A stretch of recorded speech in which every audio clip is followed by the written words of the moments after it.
ঘরে যদি আজকে কিছুই না থাকে, শুধুমাত্র এরকম ২ পিস মাছ থাকে, তাহলে রেসিপিটি দেখতে বসে যান।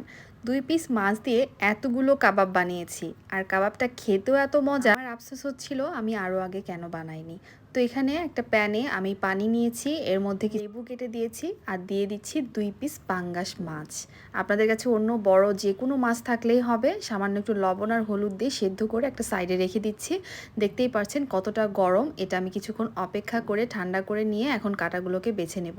চেষ্টা করবেন কাঁটা কম থাকে এরকম মাছ নেওয়ার, তাহলে আপনাদের সুবিধা হবে কাঁটা বাছতে। আর বাচ্চারা অনেক সময় মাছ খেতে চায় না, অনেক সময় পাঙ্গাস মাছ দেখলেও মানুষ নাক ছিটকায়। বাট এইভাবে বানিয়ে দেবেন, কেউ ধরতেই পারবে না যেটা পাঙ্গাস মাছ। সবগুলোকে একটু বেছে নিয়ে আমি এখানে পেঁয়াজ কুচি, কাঁচামরিচ কুচি, ধনিয়া পাতার কুচি, আদা বাটা, রসুন বাটা আর একটা বড় সেদ্ধ আলু দিয়েছি। আপনারা আপনাদের পরিমাপ মতো সব মশলাগুলো ব্যবহার করবেন। এখানে আমি সব গুঁড়ো মশলা ব্যবহার করছি, মরিচ গুঁড়ো, হলুদ গুঁড়ো, ধনিয়ার গুঁড়ো, জিরের গুঁড়ো আর একটু কাবাব মশলা। কাবাব মশলা না থাকলে গরম মশলার গুঁড়ো দিলেও চলবে। দিয়ে দিচ্ছি 2 টেবিল চামচ কর্নফ্লাওয়ার। এটার পরিবর্তে ময়দা অথবা চালের গুঁড়া যে কোনো একটা ব্যবহার করলেই চলবে। আর এখন সবগুলো উপকরণকে খুব ভালো মতো হাতের সাহায্যে মাখিয়ে দিব। লাস্টে একটু লবণ দিয়েছি আর টমেটো কেচাপ। এটা কিন্তু মাস্ট, টমেটো কেচাপ না দিলে এটার টেস্ট একদমই আসবে না। সবগুলোকে মাখিয়ে এর মধ্যে একটু ডিম দিয়ে নিচ্ছি বাইন্ডিংয়ের জন্য। ডিমটা অবশ্যই দিবেন, না হলে কিন্তু এটা ভাজার সময় ছেড়ে যাবে। কাবাব বানানোর সময় তো আমরা কম বেশি সবাই জানি ডিম অবশ্যই ব্যবহার করতে হয়। সব কিছুকে খুব ভালো মতো মাখিয়ে আমি এটাকে কাবাবের শেপ দিয়ে নিব। আপনারা আপনাদের পছন্দ মতো শেপ দিতে পারেন।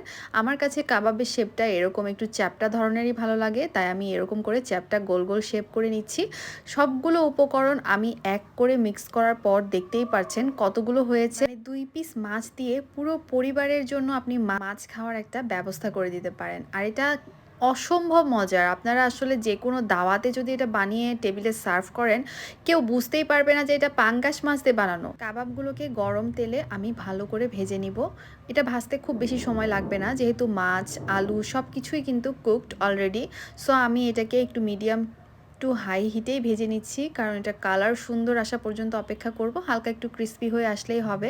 এক পাশে সুন্দর একটা কালার এসেছে, আমি এটাকে উল্টিয়ে দিচ্ছি আরেক পাশটা কালার হওয়ার জন্য। আর উপর থেকে আমি দেখতে পেলেন আমি কিন্তু গরম তেল একটু দিয়েছিলাম। যে কোনো ভাজাভাজিতে যদি এই ট্রিক্সটা ফলো করেন, দেখবেন কখনোই ভেঙে যাবে না আর শেপটাও অনেক সুন্দর আসবে। দেখতেই পাচ্ছেন কত সুন্দর একটা কালার চলে এসেছে, গোল্ডেন ব্রাউন। কাবাবটা কিন্তু অলরেডি হয়ে গিয়েছে। এটাকে এখন আমি সার্ভ করে নিব।